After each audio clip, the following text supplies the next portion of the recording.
Muy bien, muchas gracias. Muchas gracias a ustedes por estar aquí. Y bueno, el día de ayer revisamos la guía americana sobre hipertensión arterial con detalle y hoy vamos a revisar la guía europea de hipertensión arterial también con cierto detalle en los siguientes 30 minutos. Y finalmente la decisión de con cuál nos quedamos se las voy a dejar a ustedes, porque como vamos a ver, las dos guías son conceptualmente muy parecidas. Entonces, iniciaremos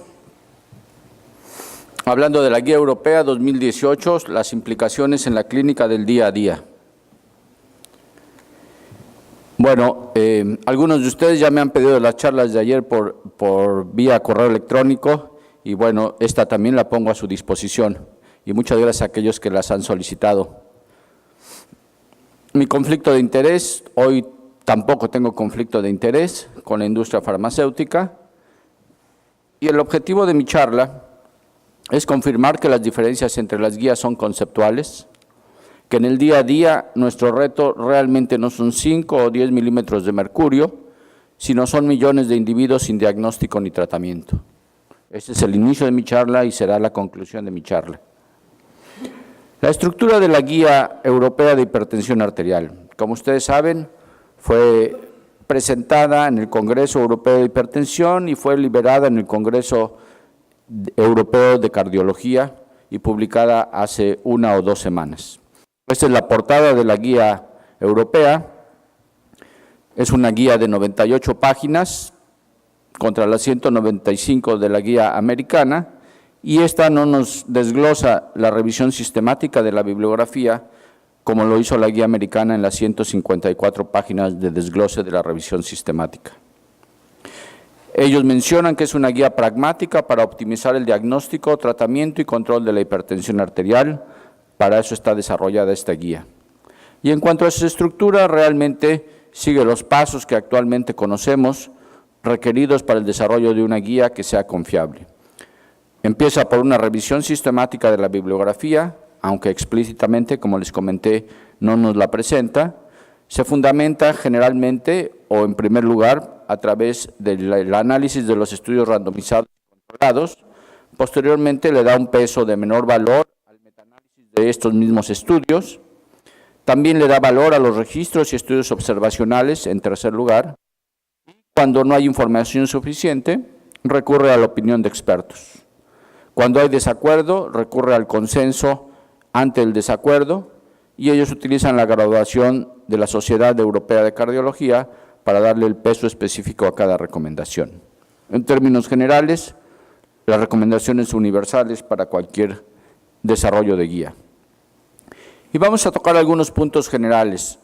Punto número 1, reconoce la relación epidemiológica continua entre el nivel de presión arterial a partir de 115 milímetros de mercurio y el riesgo cerebro, cardio y renal. Reconoce el concepto de hipertensión arterial como aquel donde el beneficio del tratamiento es superior al riesgo del mismo. Y argumenta que en base a dicho criterio, la evidencia actual no soporta un cambio de definición de hipertensión arterial y mantiene el criterio de igual o mayor de 140, igual o mayor de 90. En cuanto a la clasificación, que es la primera manzana de la discordia en esta guía contra la guía americana, ellos mantienen su clasificación 2013 en 7 categorías: óptima, menor de 120 y menor de 80, normal, entre 120 y 129, IO, entre 80 y 84, normal alta, entre 130 y 139, IO, 85 a 89. La hipertensión arterial como tal se diagnostica como grado 1 con un rango entre 140 y 159, IO 90 y 99, y de ahí vienen 2 grados más de hipertensión arterial, de 160 a 179, de 100 a 109, o más de 180 o más de 110, hipertensión grado 3, y también incluye la clasificación de la hipertensión arterial sistólica aislada, mayor de 140 para la sistólica, con 90 o menos, o menor de 90 para la diastólica. Entonces, ahorita no haremos ningún Ninguna observación, simplemente les presento los datos tal cual están en la guía y posteriormente podremos entrar en el análisis en el momento de las preguntas y respuestas. Reconoce que la hipertensión arterial no es un factor de riesgo aislado y promueve la estimación del riesgo global. Reconoce a su algoritmo, el Systematic Coronary Risk Evaluation, como el algoritmo a elegir. Este es un algoritmo que nos permite estimar el riesgo de enfermedad cardiovascular fatal a 10 años. Y clasifica el nivel de riesgo global en base a este algoritmo y otras características que incluyen la clasificación, tanto clínicas como de laboratorio como de imagen. Y aquí les presento la clasificación europea para hipertensión arterial, riesgo muy alto, con un score calculado igual o mayor de 10, o bien el paciente con enfermedad cardiovascular clínica, subclínica, diabetes con otros factores de riesgo o daño a órgano blanco, o enfermedad renal crónica con filtración glomerular de menos de 30. El riesgo alto con un score entre 5 y 10, o colesterol total de más de 310 miligramos, hipertensión arterial más de 180 a 110. O diabetes mellitus sin hipertensión arterial, ni hipercolesterolemia, ni daño a órgano blanco, hipertrofia de ventrículo izquierdo, y enfermedad renal crónica con filtración entre 30 y 60 mililitros. Un riesgo moderado con un score mayor de 1 pero menor de 5, o hipertensión arterial grado 2, y un riesgo bajo con un score de menos de 1, o hipertensión arterial en el límite superior normal. Esta es la clasificación que ellos usan para la estimación del riesgo. Sin embargo, ellos mismos reconocen las limitaciones de este algoritmo y propone el empleo del cálculo de edad vascular a través del uso del algoritmo que ahí les presento, la liga www.herscore.org. Reconoce las limitaciones de que este score no evalúa la carga acumulada a lo largo de la vida de diabetes mellitus, hipertensión arterial e hipercolesterolemia, lo cual entre paréntesis no lo evalúa ningún score más que los recientemente propuestos por Brian Ferencz en sus estudios de randomización mendeliana. Reconoce las limitaciones de la evaluación del efecto del tratamiento previo y de la medición ambulatoria de la hipertensión arterial. Es decir, no encuentran cómo incluir esta información en la evaluación de riesgo cardiovascular. Ahora hablemos del diagnóstico. Aceptan los métodos auscultatorios u oscilométricos, sean semiautomáticos o automáticos en el consultorio. Cualquier método que ustedes usen es válido de acuerdo a la guía europea. Refuerza la medición correcta de la presión arterial de acuerdo a los lineamientos aceptados, los universalmente aceptados, como revisamos ayer, y reconoce también la importancia de la evaluación de hipotensión ortostática, considerando hipotensión ortostática cuando hay una caída de más de 20 para la sistólica o más de 10 para la diastólica, después de 3 minutos de que el paciente pase de una posición sedente a una posición parada. Y también le da valor a la evaluación de la frecuencia cardíaca. Sin embargo, cuestiona la aplicación pronóstica del método automático unattended o el método que utilizó el estudio SPRINT y subraya que subestima la presión arterial en rangos que van de 5 a 15 milímetros de mercurio. Privilegia y pondera la medición en casa, es decir, el automonitoreo de la presión arterial, y ellos recomiendan el promedio de 2 mediciones en la mañana, 2 mediciones en la tarde, por 3 a 7 días la semana previa a la consulta del paciente. Y considera para este valor hipertensión arterial cuando el paciente tiene un promedio de más de 135, igual o mayor de 135, igual o mayor de 85. Este es el criterio de hipertensión arterial por automonitoreo. Y hace lo mismo con la medición ambulatoria de la presión arterial y recomienda las mediciones en intervalos de 15 a 30 minutos durante 24 horas. Y los umbrales para el diagnóstico de hipertensión arterial son el promedio de 24 horas igual o mayor de 80, el promedio de la presión diurna igual o mayor de 135-85 y el promedio de la presión nocturna igual o mayor de 120-70. En individuos naive, es decir, sin tratamiento farmacológico, define normotensión, hipertensión arterial de bata blanca, hipertensión arterial enmascarada e hipertensión arterial sostenida. Y en individuos tratados define los mismos criterios, pero en tratamiento. Y define como como incierto el valor pronóstico y aditivo o pronóstico aditivo de la medición de la presión arterial central. Algo importante, privilegia la historia clínica, la exploración física y la investigación de daño a órgano blanco y refiere la inconsistencia de la evidencia entre el tratamiento y la regresión de daño a órgano blanco y su correlación con la reducción de eventos clínicos. No siempre hay una correlación entre una reducción de daño a órgano blanco con reducción de eventos clínicos y este es un punto importante. Y da un valor clínico 1B a la realización de electrocardiografía, de ecocardiografía si el electrocardiograma es anormal, de ultrasonido carotidio y de filtración glomerular y la medición de la relación albúmina-creatinina. Y un puntaje 1C para la realización de fundoscopía. Ahora veamos el umbral de tratamiento y esto es donde empieza a explicarse la discordancia. Y hago la traducción, en este caso literal de la guía, de por qué ellos hacen la racional de que no debe de haber cambio en el criterio diagnóstico, pero vamos a ver qué hablan ellos del tratamiento. Ellos dicen metaanálisis de estudios randomizados y controlados que incluyen cientos de miles de pacientes han demostrado que una reducción de 10 milímetros de mercurio de la presión arterial sistólica o 5 milímetros de la diastólica se asocian a reducciones significativas de eventos cardiovasculares mayores en 20%, de muerte en 10 a 15%, de stroke en 35%, de eventos coronarios en 20% y de insuficiencia cardíaca en 40%. Estas reducciones del riesgo relativo son consistentes independientemente de la presión arterial basal dentro de los límites de hipertensión, subrayan, el nivel de riesgo cardiovascular, las comorbilidades, la edad, el sexo y la etnicidad.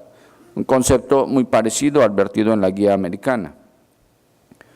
Y ellos dicen, las recomendaciones siguientes están basadas en los desenlaces de estudios randomizados y controlados. Sin embargo, debe reconocerse que los mismos que están basados en desenlaces tienen ciertas limitaciones.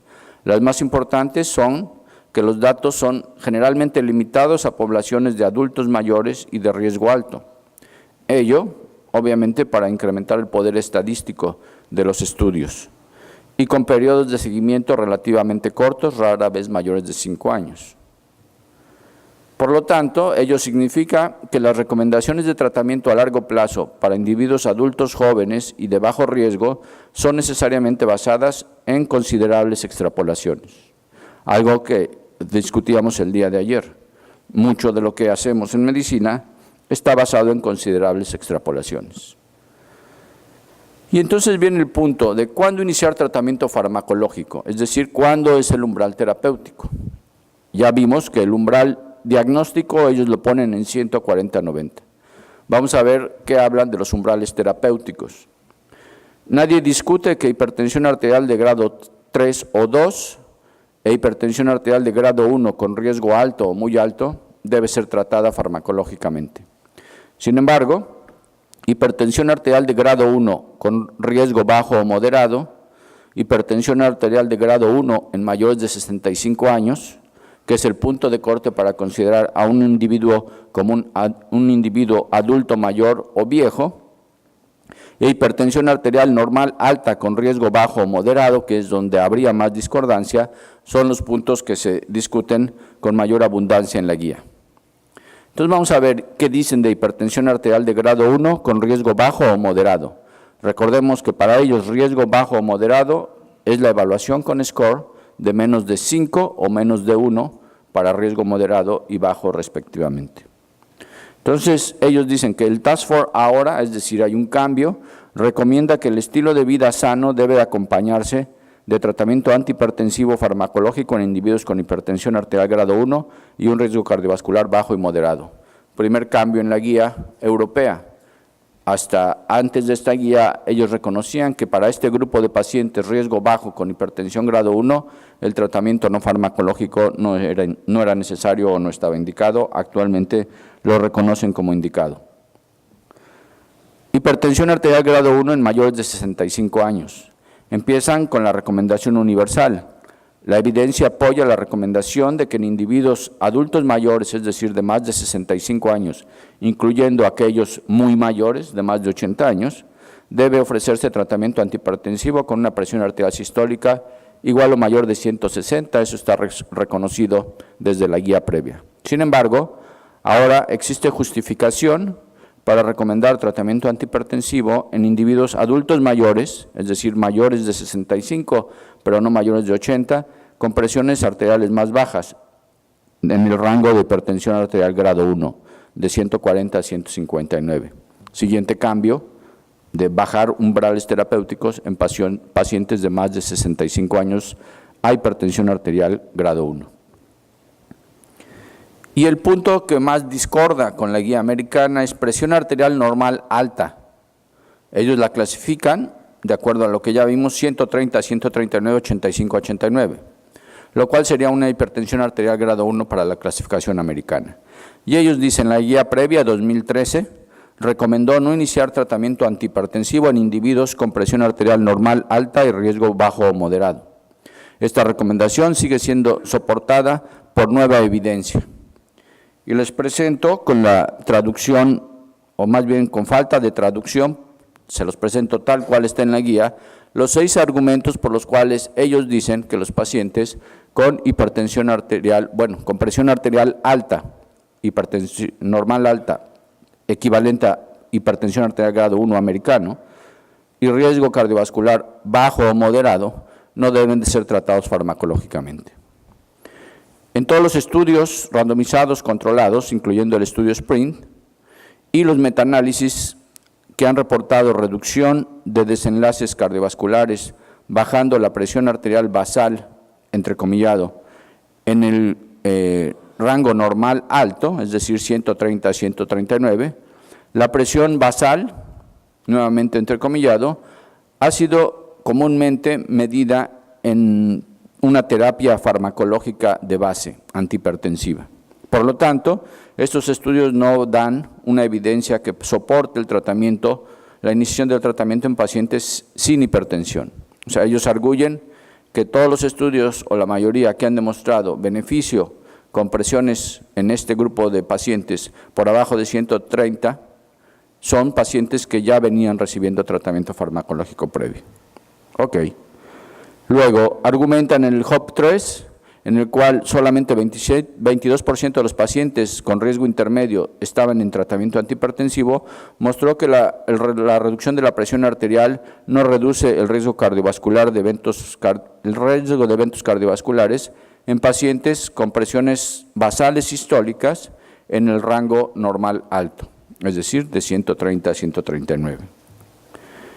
El argumento número 3 es que su metaanálisis de 3 estudios, o un metaanálisis de 3 estudios, o los subgrupos de estudios randomizados y controlados, 21,000 individuos, en pacientes con bajo o moderado riesgo cardiovascular y presión arterial sin tratamiento en el rango normal alto, o el rango normal, mostraron una falta de efecto del tratamiento reductor de la presión arterial en cualquier desenlace cardiovascular.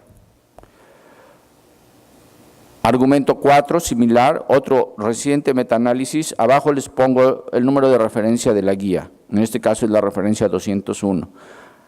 Otro análisis reciente, incluyendo pacientes con presión arterial normal alta, concluye que la atención preventiva primaria de reducción de la presión arterial fue asociado con una reducción del riesgo y muerte y enfermedad cardiovascular incidente si la presión arterial era 140 o mayor, pero no una presión menor, por ejemplo, presión arterial menor de 140 a 90. El tratamiento no se asoció con ningún beneficio en prevención primaria. Y aquí vienen 2 argumentos que hacen una excepción. La situación puede ser diferente en pacientes de muy alto riesgo con presión arterial normal alta y enfermedad cardiovascular establecida en un metaanálisis de 10 RCTs o los subgrupos de estos estudios, que también incluyeron individuos con alto riesgo o muy alto riesgo cardiovascular, mostraron con enfermedad cardiovascular previa y presión arterial en el rango normal alto o normal, que la reducción de la presión arterial, alcanzando reducciones de 4 milímetros de mercurio, redujeron el riesgo de stroke, pero no de eventos cardiovasculares, no otros eventos cardiovasculares, es decir, fundamentalmente stroke. Y finalmente, en otro análisis de estudios incluyendo pacientes con enfermedad cardiovascular previa y una presión arterial media de 138 milímetros de mercurio, el tratamiento fue asociado con la reducción de riesgo de eventos cardiovasculares mayores, pero no fue asociado con un incremento de la sobrevida, es decir, eventos cardiovasculares fatales. Entonces, estos son los argumentos que ellos dan y concluyen que, por lo tanto, el beneficio de tratar individuos con un valor de presión arterial normal alta, equivalente a presión arterial estadio 1 americano, aparece ser marginal y, si está presente, aparece ser restringido a aquellos que tienen muy alto riesgo cardiovascular o enfermedad cardiovascular, especialmente enfermedad arterial coronaria. Y son recomendaciones que nosotros o ellos no recomiendan que los pacientes con presión arterial normal alta y bajo o moderado riesgo cardiovascular se les debe de dar el aconsejamiento de estilo de vida, porque esto reduce su riesgo cardiovascular y la posibilidad de eventos cardiovasculares. Y estos pacientes no deben ser ofrecidos o no se les debe ofrecer terapia farmacológica para la reducción de su presión arterial.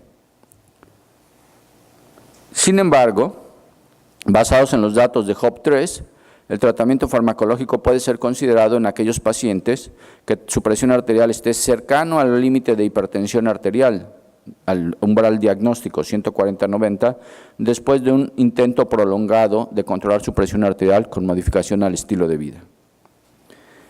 Y entonces, si nosotros comparamos esto con la guía americana que decíamos ayer, es decir, aquellos pacientes de bajo riesgo y de riesgo moderado, se les debe dar tratamiento con orientación conductual a un estilo de vida sana y no tratamiento farmacológico, utilizando su clasificación de riesgo bajo intermedio con un score menor de 5 para riesgo moderado, menor de 1 para riesgo bajo.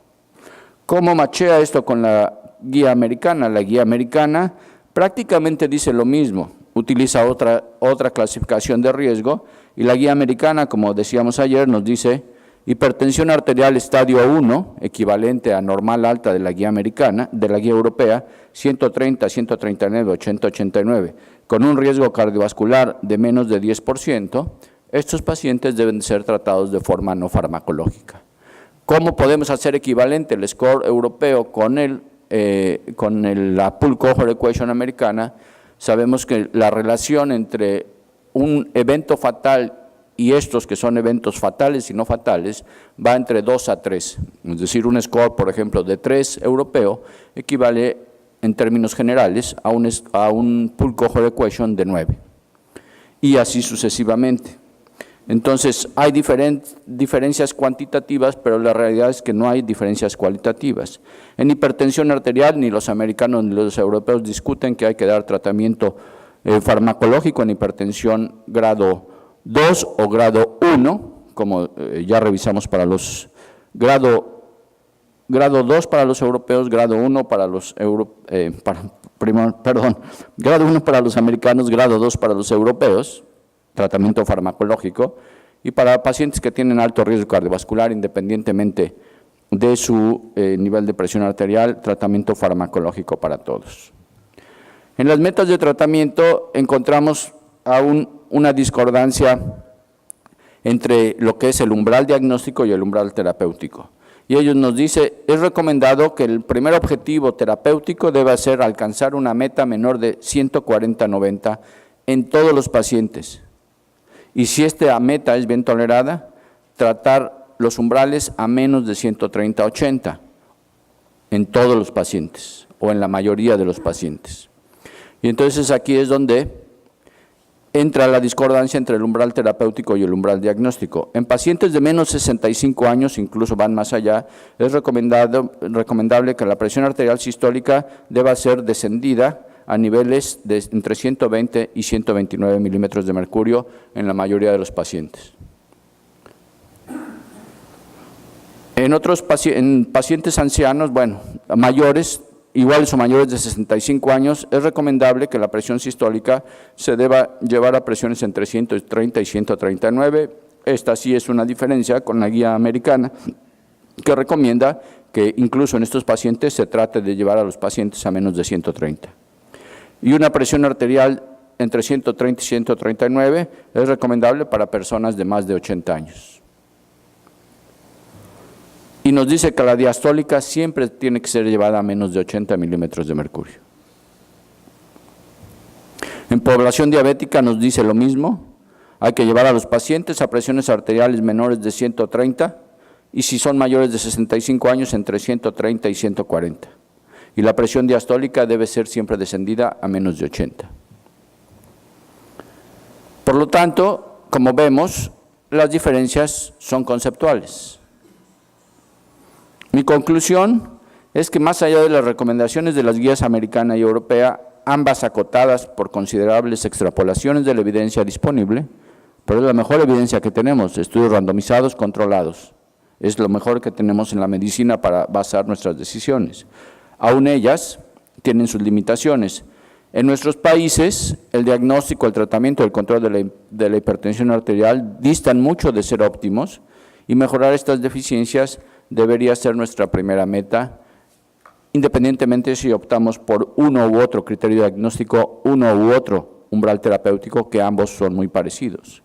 Por lo tanto, mi recomendación sería: seleccionen cualquier guía, la americana, la europea, pero aplíquenla. Y aplíquenla en el 100% de sus pacientes y establezcan estrategias para incrementar el diagnóstico y incrementar el tratamiento, que son cifras que están muy bajas en cualquiera de nuestros países latinoamericanos. Así pues, con esto concluyo en tiempo mi charla y agradezco mucho su atención y estoy abierto a sus preguntas. Muchas gracias.